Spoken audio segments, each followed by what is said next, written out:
జిల్లా కులస్తులందరికీ కూడా హృదయపూర్వక అభినందనలు. మరి గత సంవత్సరం నుంచి కూడా మంచిర్యాల జిల్లాలో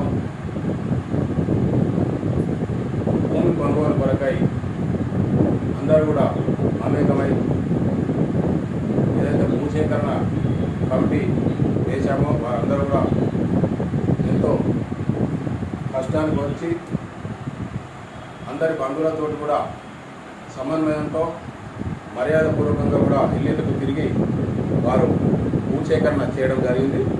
అందులో భాగంగా దాదాపుగా 80% డబ్బులు అంటే సుమారుగా 80% డబ్బులు సేకరణ జరిగింది.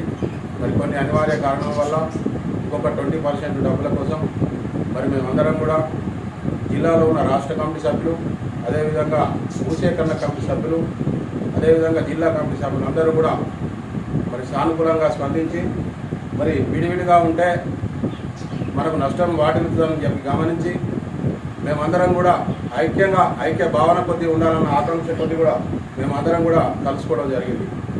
దీన్ని స్ఫూర్తిగా తీసుకొని మిగతా జిల్లాల పౌరులు కూడా అందరూ కూడా కలిసి ఉండాలని చెప్పి ఒక మెసేజ్ ఇవ్వడం జరుగుతూ ఉన్నది.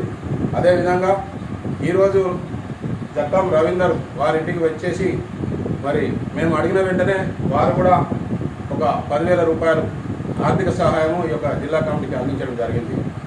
ఎందుకంటే మనం అందరం కూడా ఐక్యంగా ఉంటే సాధించలేనిది ఏమీ లేదు అని చెప్పి మరి జిల్లాలోని పౌరులందరూ కూడా గుర్తించి ఎవరైతే విరాళాలు ఇచ్చిన వారు ఉన్నారో వారు ఆ డ్యూస్ కూడా పూర్తి చేయాలని చెప్పి మేము పిలిపిస్తూ ఉన్నాము.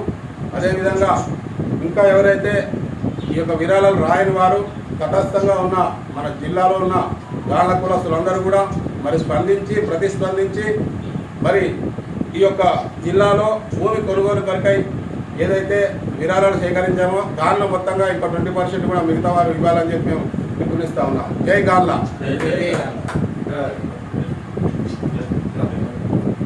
కట్ చేయాలి.